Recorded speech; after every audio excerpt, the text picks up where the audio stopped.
Hello YouTube, welcome. In this video we will check today's patch notes. Today is May 9th, 2025. We have tiny class changes, bug fixes, and then we have Giga quality of life, Lifeskill, and interesting but Siege War updates. They doubled the reward. Let's go and check.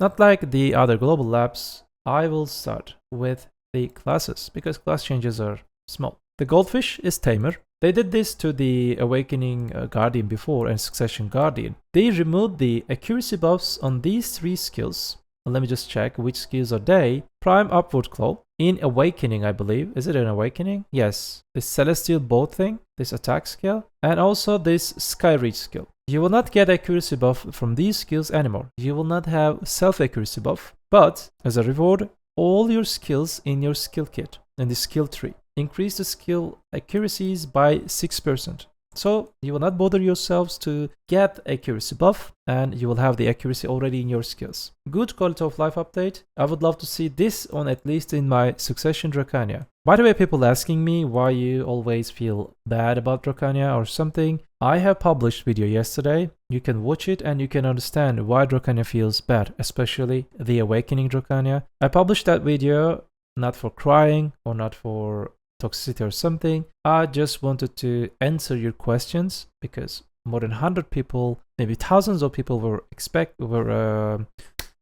they were wondering what is the problem, and I explained it. It took like 20 minutes to explain because it is bigger than you think. Okay, we have changes about Striker. The Fierce Assault, what is that skill? It's an Awakening probably. The Ferocious Assault, this skill. There's some kind of quality of life update probably. Increase the distance traveled during the first jump when using the skill. Increase fall speed while in the air when using the skill on the high terrain. When using the skill on high terrain and the character rotates in the air, the character will now rotate smoothly according to the direction of the camera rotation. Change the first step movement of the skill to not be affected by the jump height increase effect. So seems like this is quality of life update and make the game smoother, but I want from PA, this class needs nerf. I'm not hating Striker or something. Class is broken, giga strong, needs nerf. I'm okay with this one, but I would love to see some nerfs. PvP nerfs, not PV. More PV buffs will be good on Awakening Striker if they nerf in PvP. So stop crying under my videos, Strikers. Let's talk about the Corsair, what they changed in the Corsair. The Absolute Overflow skill, the Q skill, your DP shred skill. The down smash effect of the skill has been removed. Accordingly, the phenomenon of the link not being smooth depending on whether the knockdown effect or the down smash effect was applied has been improved. This is really nice. This is really nice. For example, you catch someone and you use skill. It was the common issue for some classes and PA mostly fixed them. When I saw the down smash and the knockdown, now I remember like when I saw the knockdown and down smash on this skill, I remember the day that they just made this skill like super armor, protected or something, they gave knockdown. I told the same thing. As a player, if I can just think that this can make problem, knockdown and down smash can create some confusion, and PA will do about that. PA will do something about that. I said the exact thing a few months ago. Like I don't know how many months being passed that PA changed it. And look at the patch. How it can be possible that developers cannot see this? I don't know. Okay, there is change about Sage. This is the same scenario like the Striker class. We are expecting nerf on Sage. Like Sage players, it says like it's a tiny nerf, but there will be no difference. It's not nerf. What is it saying that right now in the game, when you use the Shift E skill, the impaling flash, when you dash, it instantly like iframe super armor. Now it's not allowing you to cancel the super armor at the end of the Shift E. There's some kind of 0.1 second, 0.2 second super armor time. Now you have to see that super armor time. You will be protected again, but not in iframe. So in that 0.2 second time, maybe you can catch Sage. If you can, let's try it. There are some other class changes. I will read them on Thursday official update. Let's control the overall other quality of life changes. Okay, this week's first update related with the life skill. Recently, we shared the updates planned for various life skills. Today, as a part of that, in Tier 2, we have introduced small quality of life improvements to training and hunting. First, for training, during taming, horses will now follow you more quickly, significantly reducing the time spent waiting for them. As for hunting, Unique actions like shooting, dodging, and the reloading have been improved so you can better enjoy the core of the content. These may seem like minor changes, but we will continue focusing on the updates like these makes more. Okay, here is the thing. Improved reloading while maintaining sprinting. It's on the screen. Improved the ability to change posture while sitting or stand by pressing Q while moving. Improved to allow faster reloading after rolling. It's a normal charge, and roll and reload charge. Fixed an issue where the direction of the reload effect was awkward when sitting and aiming. And the other change in this horse thing, the presentation has been improved the following situations during the capture minigame. When you get close during minigame, when in standby after capture, then the distance is far away and you move immediately. Example of scene when a captured horse is standby. It's on the screen. So captured horse will now follow adventurers faster, and if the distance between them and the adventure becomes too far, the horse will immediately move to the adventurer's side. Okay, nice quality of life. We always like quality of life updates. There is another update about the weekly fishing contest. Previously, the weekly fishing contest ended every Sunday at midnight with a new contest starting shortly after. Since many adventurers are using fishing as a way to relax or go AFK, some players missed the chance to check the results before the next contest began. To address this, we have updated the weekly fishing contest schedule. You will see it on your official server. I'll not read it. They added, you can choose the fish grade on your AFK fish NPC in your karak. They added this thing to the game like few weeks ago. The independent AFK fish NPC, the career is fishing for you. Now you'll be able to choose the fish grades in that NPC.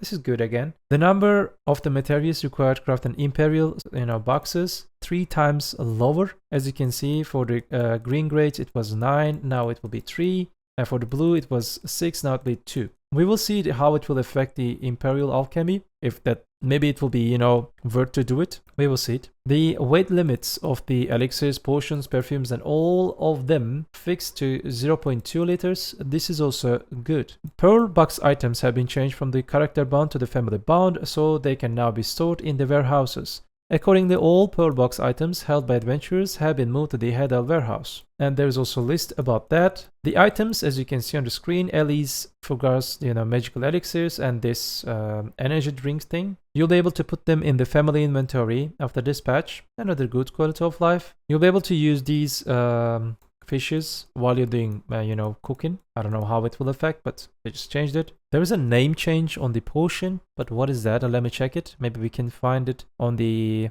What is this? Oh, Devil's Draught. The Devil's Draught's name change into something. All AP 100 for 60 minutes. Do you guys remember how to obtain these things? From barter, isn't it? Yeah, you can have it from barter. Plus 100 AP for 60 minutes. This is one of the rarest and strongest elixir in the game. The monster changes, you may know it, the, Manris research boxes. You will be able to get from the Dekia spots the Manris research boxes, which is Kadri and the Crescent. It's good for someone who ever chased this content. It's pretty rare, Shaylis. Very rare. Another good quality of life changes about Lifeskill. I'm appreciated for this one. Well done, PA. The rewards for the cooking quests, the sudden quest sometimes appears. They just buffed it. Giga buff. So here is the quest. One of the following quest objectives is presented. 5,000 beers, blah, blah, blah. At the end of the meal, when you've done it, you will get these all rewards. 2k milks, 5k eggs, 2,000 premium garlic, special onions, special peppers, like all rewards. And this is probably the lower versions. So there'll be sudden cooking things. This is good. And also same for the alchemy. This is the elite one, the big quests. You'll be able to get all rewards. 500 traces, 2,000 blooded thing, monk's branch, split leaves, blooded tree bark, red tree thing, like giga buffs for alchemy. Definitely good. Well done, PA. And also for the casual quests, for when you do 100 clear liquid regions, pure powder, and clown bloods. You'll get 250 traces of nature. They nerfed the traces here because it was giving like 500 traces if I'm not wrong. Instead of that, you'll be able to choose ash sap or any sap, depends the quest. There is a change about the again the sudden quest in the hunting. You can obtain all these rewards like Forest Fury. You'll be able to get Forest Fury from hunting, but it's from the sudden sudden questing again. 2,000 lion meats, Breath of Narkion, Wraith of Omua, they are all good for hunting. And there is new sudden quests. There was no quest like that for training. Whenever you deliver a horse to the Imperial, there is a low chance that sudden quests can appear. The sudden quests ask you this: capture one wild horse and select and receive one of the rewards below. You can choose them and obtain all rewards and elixir of speed. You will get meal, special training meal, and the elixirs from this reward. It's better than nothing. Thank you very much. They have fixed the terrain, the territory, all the objects, obstacles in the Orzekia. It was one of the biggest issue of the spot. For example, in this spot, you can see on the screen, and let me just zoom it again a little bit. These routes, they were being big cause. You may die, and I died a few times. There are other people's died a few times. They removed them. These, ladders, these are not ladders, these objects removed, and it will be smooth. This rock removed, normal rock, and you will not die. And this rock removes in this deep dungeon, and you will not die, or you will move around freely. Like, what I'm thinking that this is new content, and you're just placing all the mobs in there. They just placed mobs here. They placed mob, like, there will be, this one is okay, exceptional, but they placed mob in here. They placed mob exactly on top of this one. How can you not think that, hey, I'm putting these mobs in here, but these objects can create some kind of problem, people can die. Whenever I just encounter in the first day of this spot, I said that. How can a developer cannot be capable to think that? I just wonder. If you know, let me know in the comment section. ExitLag is a fantastic program that has helped me get ahead in almost every game I've played for years. ExitLag is not only for games, but also can be used with many other applications that require an online connection. ExitLag is more than just an optimization tool. It is the ultimate solution for enhancing your gaming experience. It addresses server-related issues and offers dedicated routes to ensure smooth and lag-free gameplay. The developers have been working on the program for years, and they have now turned it into an AI-supported system. This system identifies the best routes for data packets in real time, optimizing the connection across over 2,000 game server worldwide. Routes data packs through up to 4 different paths simultaneously, ensuring faster, more secure, and fail-proof delivery. With over 1,000 servers across 5 continents and 18 million weekly optimization, ExitLag guarantees superior game performance regardless of user location. Click on the link, ExitLag link in the description section to enter the website. Create an account for yourself. Then download the program using the download link on the website. The installation process will be very quick and simple. Once installation is complete, run the program and give it some time to optimize your connection. It's extremely easy to use. You select the game you're playing from here. On this page, you can choose a server if you wish, or you can leave it as the best server selected by the AI itself. I will briefly show you a difference right away with an example. The visuals on the screen display the response time while performing item repairs in BDO. In this situation, without ExitLag, I get around 100 ping. While using ExitLag, this value drops to about 40 to 50. As a result, I perform every action in the game with less latency. You will have a clear advantage in both PvE and PvP. With your new account, you can try a 3-day trial version. Please do not hesitate to use it. I have enabled nearly 400 players in BDO to use ExitLag. I have heard everyone say something like there's a difference like day and night regarding its effectiveness before and after using the program. The trial version does not require any information from you. Sign up and try. That's all. If you're satisfied, you can check the packages on the website. Finally, I recommend checking out the multiplayer packages as well. You can start with ExitLag with duo or squad packages. You can see the details on the screen that you can use the program with your friends. This way, you will enhance your friends' gaming experience too. For details, click the link provided in the description and do not hesitate to explore ExitLag. You can be sure that your online game performance will reach highest level. Alright, the changes about Siege and Node. They honor the strategic significance of the gate in the Siege Wars, the Conquest Wars. We have removed the rule that granted extra defense time whenever a gate was destroyed. Defense time is now fixed at 2 hours. And to reinforce its role as the first line of defense, we have increased the maximum durability of the both outer and the inner gates across all territories. Next, just like in Node War, we have adjusted the balance by breaking down combat posts and the annex buildings by tier territory, and the rewards will now scale up with each tier to conquest more. Like what we wondered that, do they actually listen what we said in the podcasts? We talked about that, and the next week they buffed it. If they actually listened what we said about the rewards of the sieges, at least, I'm appreciated. If it is just coincidence, it's a good coincidence then. As before, if the command post of the guild or alliance is not destroyed within 2 hours after the start of the siege will end and the owner of the castle will win it. If command posts of the guild or alliance is destroyed, the battle will extend to 4 hours like it used to be. And people will fight against each other if they want to win the war, or they can fight for who's gonna be number 1. It's good. It's good. So this I don't know what you think about that, but this thing is just encouraging people to defend castle. You will have better front gate, you will have better inner gates. This is very nice. This is really, really nice, because maybe now this time we will use the gates like actually gates. Just think about that. How many sieges that you're using the gate? You're trying to just not let the enemy is just, you know, lever the gate, use the lever and just take it down, because if they just destroy it, it extends or something. The gate is not using as gate in Black Desert Online. Maybe because of this update, now gates will be very tanky. It will be very hard to destroy them, and it will be very nice to see it if they actually do it. And also, you know what I would like to see? The gates in the castles. Why we see it behind in the normal sieges, or imagine that you're trying to capture a castle in real life in medieval times. Gates you cannot see behind it, isn't it? And like, gates are not gates in Black Desert Online. I would love to see that gates are like actual gates. I cannot see it. Get your ass back here! Oh, yes, sir!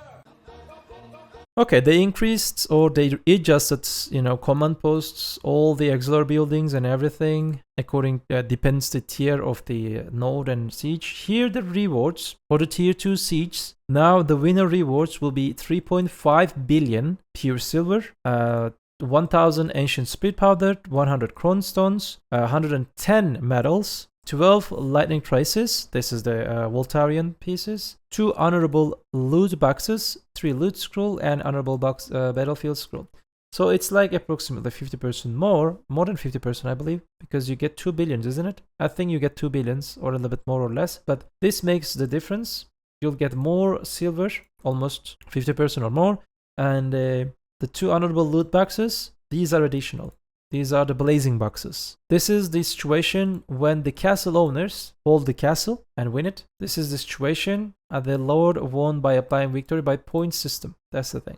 With the point system, you get slightly less rewards, but at the end, it's same. And there are the other things. For uncapped, 4.5 billion pure silver, 100 dust, 100 chrome stones, 120 medals, 12 lightning traces, 3 blazing boxes, and 3 scrolls. It's like exactly the 50% on the silver reward, and 3 honorable loot boxes. It's RNG, of course. I can say that the siege rewards buffed by approximately 80% to 120. It depends the RNG boxes. You can get 3 debos, for example, from this one, or gold box or something. The rewards are pretty juicy from this one. Yeah, the situation is same.